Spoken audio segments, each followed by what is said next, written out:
Kapin 30 million pesos nga kantidad sa expired nga tambal ug mga nakumpiskang iligal nga droga sa Region 11, 12 ug 13 gipangsunog sa PDEA. Dugang detalye sa report ni Abby Caballero.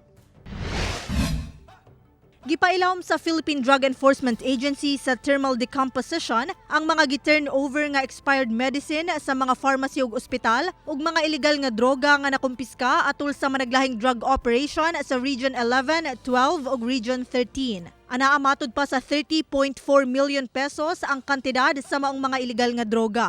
24.9 million pesos niini ang shabu, kapin 5,000 pesos ang marijuana ug kapin 122,000 pesos niini mao ang expired medicines. Gipahigayon ang maong destruction sa mga dangerous drugs sa General Santos City asa mitambong sila si PDEA 11 Regional Director Naravi Dukyatan, Region 12 Director Eileen Levitos ug Region 13 Director Charlene Magdurulang ug uban pang opisyal sa nagkadaiyang LGU. Ang pagdistract sa dangerous drugs ilawom sa Section 21 Article 2 sa Republic Act 9165 o ang Comprehensive Dangerous Drugs Act of 2002 ug ang Dangerous Drugs Board Regulation No. 1 Series of 2002.